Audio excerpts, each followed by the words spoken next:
歡迎收睇夜間新聞，我係梁家寶。先睇下今晚嘅新聞重點。特首梁振英話願意同學聯對話，但係唔會辭職。佢又形容佔領行動係失控。其實真正失控嘅係我哋嘅政府。佔領團體反駁梁振英話冇份決定施放催淚彈，認為佢要問責下台。黃蜂橫過日本沖繩之後不近9週，多班航班取消，經阪神嘅鐵路亦都要停駛。詳盡嘅新聞內容。佔領行動踏入第3個禮拜，港九多處繼續有集會。學聯表明願意同政府對話，但係前提係政府要釋出善意，公開整個落實民主政制嘅時間表。學聯、學民思潮同埋佔中行動強調，行政長官梁振英要承擔施放催淚彈嘅責任，要求佢問責下台。陳俊彥報導。其實真正失控嘅係我哋嘅政府。學聯、學民思潮同埋佔中行動發出聯合聲明，話特區政府向手無寸鐵嘅市民施放催淚彈，又逆民意，單方面終止對話係失控。佢哋批評梁振英解釋警員施放催淚彈並唔係由佢決定嘅言論，認為鎮壓係由梁振英一手策劃，要求佢問責落台。根本上係人都知道就係話你要去施放催淚彈，梁振英一定有參與整個決定。你未必要一力承擔，但係至少你要共同承擔啦。學聯話明白爭取公民提名唔係靠一次對話就會成功。如果政府先釋出善意，公開成個落實民主政制嘅時間表，就願意再同政府對話。而旺角夜晚仍然有大批人集會，但係對鬧嘅情況就比日頭少咗。有人就再佩戴綠絲帶到場，呼籲支持同埋反對佔領嘅人和平理性溝通。集會人士放喺朗豪坊對開一段砵蘭街嘅路障俾人移走咗之後，警方就重新開放翻一段嘅亞皆老街嘅路段，俾駕駛人士左轉去上海街嘅方向。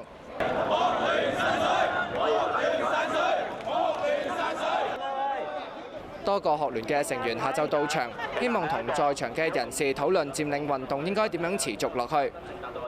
我哋希望係同大家討論翻呢個大專生一個學生係點樣支援呢個佔領嘅運動咁樣嘅。結果被指罵，警方捉起人鏈分隔兩批嘅人士。學聯秘書長周永康強調，並唔係叫集會人士撤退，只係想聽意見。旺角佔領區不時出現口角，對鬧嘅場面不斷，有人情緒激動，大批嘅警員將佢哋帶走。亞洲電視記者陳俊彥報導。行政長官梁振英喺一個電視台錄影節目話，願意同學聯對話，但係政府冇可能因為佔領行動而放低人大常委會嘅政改決定，又重申唔會辭職。林永文報導。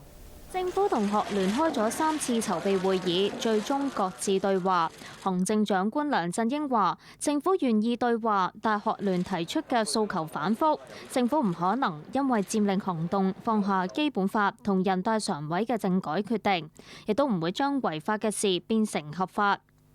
梁振英又形容佔中係失控嘅群眾運動，但未有定性為革命，又話萬不得已都唔想用武力清場。即使要清場，相信警方會用最低武力，唔希望市民同學生受傷。卻話冇考慮到辭職，強調下台唔可以解決事件。至於警方喺9月28號施放87枚催淚彈驅散金鐘集會人士，梁振英解釋係警方喺現場嘅指揮官按當時嘅情況決定。至於係邊一個叫停施放催淚彈，佢就答整個形勢佢都有參與。當人群冇再衝擊警方防線嘅時候，就唔需要再用催淚彈，當中冇任何嘅政治考慮。亞洲電視記者林永文報導。對於行政長官梁振英只係接受單一傳媒機構訪問，香港記者協會主席岑以蘭批評係影響市民嘅知情權，對此表示遺憾。咁我哋覺得咧，就今次咧就我哋嘅特首咧，就以一個篩選嘅方式咧，只係接受本港一家電子傳媒嘅獨家訪問咧。咁我哋覺得咧，呢一個嘅做法咧就極為不恰當，亦都對其他嘅呢一個嘅新聞嘅媒體咧係構成唔公平嘅情況嘅。咁啊，記協對咧特首呢方面嘅安排咧係表示極大嘅遺憾嘅。行政長官梁振英夜晚到達廣州，準備喺聽朝早出席泛珠論壇。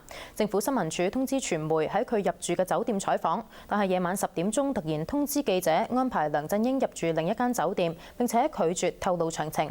而下晝喺廣州出席論壇嘅政制及內地事務局局長譚志源話：學聯經常改變訴求，好難展開對話。而家唔會再處理單一界別嘅訴求。駐廣州記者羅文麗報導。政改三人組其中之一嘅政制及內地事務局局長譚志源認為，學聯成日搬龍門，好難對話。我哋嘅感覺就係咧，龍門係不斷咁搬，早午晚都有唔同嘅訴求。當同一個團體A 軍講完之後 ，B 軍又有另外一種嘅講法。然之後咧係就算我哋有一啲初步嘅共識，得翻嚟嘅答案都係話我淨係可以代表到自己。特區政府係冇辦法係喺呢啲嘅環境之下咧係展開任何有意義嘅對話嘅。回應過。對於學聯話，如果政府釋出善意，例如重開公民廣場，就可以商討重開部分道路。譚志源話：現時唔會處理單一界別嘅訴求，當局正考慮幾時推行第二輪政改諮詢。我相信而家開始咧，我哋唔再係處理單一界別或者單一方面嘅訴求。我哋覺得比較正道嘅做法係應該翻去我哋嘅憲制嘅程序。我哋要推行第3部曲，我哋係面向全社會各界嘅一個廣泛嘅諮詢。對於學界認為特區政府冇充分向中央反映港人意見，譚志源話：政府已經向中央反映首階段政改諮詢所收集翻嚟嘅意見，包括公民提名，認為有關嘅講法係唔符合客觀事實。亞洲電視駐廣州記者林文麗報道。多個工會去到佔領區抗議，批評佔領行動影響運輸業同埋建造業嘅生計，呼籲集會人士重開道路。文喬康報導。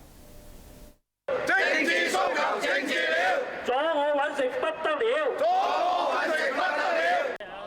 汽車交通運輸業總工會30幾個成員由灣仔遊行到金鐘佔領區，批評佔領行動持續多日，令到的士司機嘅收入大減3至5成，呼籲集會人士盡快開放道路，否則會響應業界發起星期3自行清除路障。咁如果話拆路障混亂，咁起路障冇混亂咩？而家係整個700萬嘅都覺得係好混亂，唔係淨係我哋。工會話：佢哋除咗會自行清除路障之外，亦都唔排除發動的士包圍佔領區，阻礙集會人士嘅物資車駛入。而建造業總工會幾十個工人亦都到場抗議集會，令到建築材料冇辦法運入去灣仔同埋金鐘嘅地盤，部分地盤需要停工，超過2000個工人受到影響。工程一條鏈嘅，一路有一氣呵成嘅，要一次過做晒嘅。咁你比如講石屎落唔到啦，就影響釘板，影響紮鐵，跟住就影響後邊泥水油漆，一條鏈一路去，就唔係話我阻你15日，係俾翻15日你，唔係咁嘅。而一批愛護香港力量嘅成員就去到灣仔警察總部獻上慰問花籃，支持警方執法。另外，大約10幾個東區區議員同埋居民去到銅鑼灣怡和街，要求集會人士讓出道路，令到交通回復正常。但係集會人士拒絕移走障礙物。亞洲電視記者文喬康報導。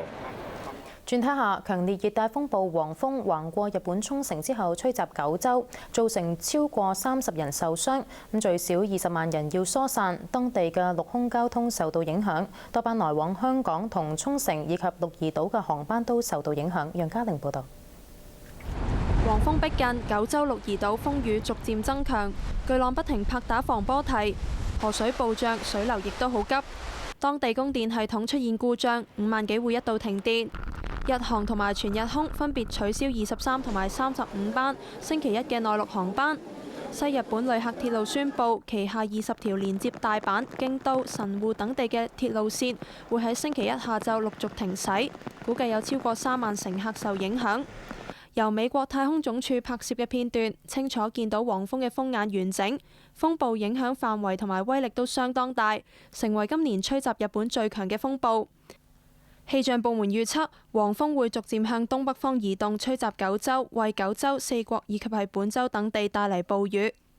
星期二會影響東京首都圈，當局預計部分地區會有400毫米雨量，呼籲居住喺沿岸同埋低窪地區嘅民眾提防水浸以及係暴雨引發嘅山泥傾瀉。亞洲電視記者楊嘉玲報導。翻嚟會報道，泛民立法會議員將會提出引用特權法調查梁振英收取澳洲公司款項嘅事。台灣200幾款食品用咗正義同頂新劣質油製造，另外再多3個涉案人士被羈留。ATV 2014感動香港年度人物評